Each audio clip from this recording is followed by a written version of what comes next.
یہ لمبی پٹری ہے زندگی کی، لیکن آخر تھک ہار کر بیچارے بیٹھ ہی جاتے ہیں۔ زندگی آخر رلا ہی دیتی ہے، چاہے ہم اپنے ماں باپ کے جتنے مرضی لاڈلے ہوں۔ اشفاق احمد کا کوٹ ہے۔ تو وہی بات ہے کہ وہ تھک جاتے ہیں، تھک ہار کر بیٹھ جاتے ہیں، اور اب بس اس چیز کا انتظار کرتے ہیں کہ ٹرین آئے اور ہمیں کچل کے گزر جائے۔ Yet there are some other people who have no fault، لیکن زندگی ان کو کچھ اس طرح سے چیلنجز دکھاتی ہے جو بہت اچھے ہوتے ہیں، جن کا کوئی قصور نہیں ہوتا، جنہوں نے کبھی کسی کے ساتھ کچھ برا نہیں کیا ہوتا، جیسے ہمارے نبی یوسف علیہ السلام تھے، معصوم بچے، محبت کرنے والے، قلب سلیم، دل میں کبھی کسی کے بارے میں برا نہیں سوچا، لیکن کیا پتا تھا کہ 11 بھائی سازش کریں گے، ماریں گے، مار کر کنویں میں پھینک دیں گے۔ تو کبھی کبھی انسان کو ایسے لگتا ہے کہ آخر میرا قصور کیا ہے، میرا فالٹ کیا ہے،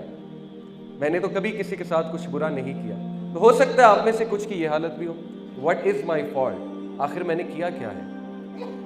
yet there are some people, again youth سے میں خطاب کر رہا ہوں، جو کسی کو دل دے بیٹھتے ہیں، اور اچھے لوگ ہیں وہ، ایسا نہیں ہے کہ وہ کسی کا برا سوچتے ہیں،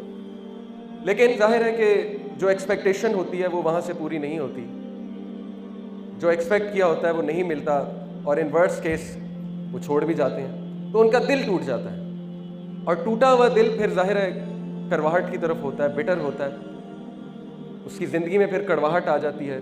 سختی آ جاتی ہے، اریٹیشن آ جاتی ہے، آپ اس سے بات کرنے کی کوشش کریں، اس کا بات کرنے کا دل نہیں کرتا۔ تو بہرحال ایسے لوگ بڑے پیارے ہوتے ہیں جو حالات کے کڑوے ہو جانے کے باوجود خود کڑوے نہیں ہوتے، انہی کی وجہ سے زندگی خوبصورت لگتی ہے، لیکن میجورٹی لوگ حالات کی وجہ سے کڑوے ہو جاتے ہیں جب ان کا دل ٹوٹتا ہے۔ تو ہو سکتا ہے بہت سے لوگوں کا دل بھی ٹوٹا ہو، definitely, and yet there are some other people جو زندگی کی دوڑ میں بڑی کوشش کرتے ہیں، آگے نکلنے کی بڑی کوشش کرتے ہیں، لیکن سم ہاؤ ہمیشہ پیچھے رہ جاتے ہیں۔ سم ہاؤ ان کا دل اتنا اچھا ہوتا ہے، وہ اتنے خوبصورت لوگ ہوتے ہیں کہ لوگ ان کو ایکسپلائٹ کرتے ہیں، لوگ ان کی قدر نہیں کرتے، اور چونکہ لوگ ان کی قدر نہیں کرتے تو ہمیشہ they are at the giving end, receiving end پہ نہیں ہوتے،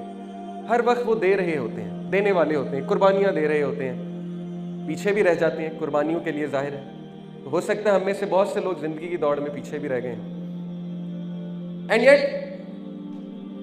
دیر آر سم پیپل جو شاید اس کنڈیشن سے گزر رہے ہیں، جن کو رات کو نیند بھی نہیں آتی، جو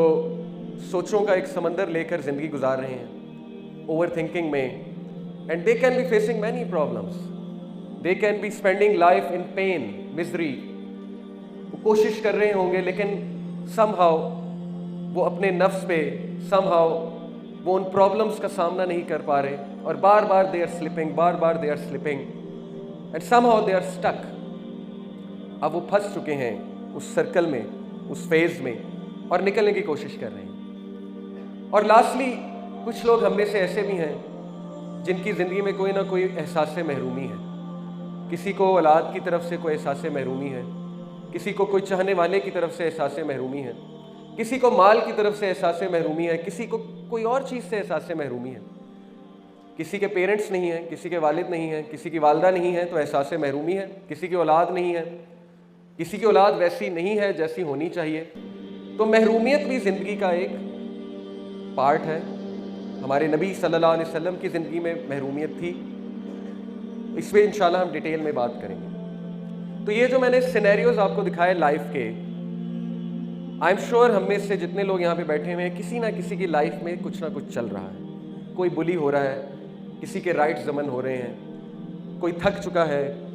کوئی یہ سمجھتا ہے کہ میرا قصور کیا ہے، میں نے کیا کیا ہے، آخر زندگی اتنی مشکل کیوں ہے، کسی کو کوئی چھوڑ گیا ہے، وغیرہ وغیرہ۔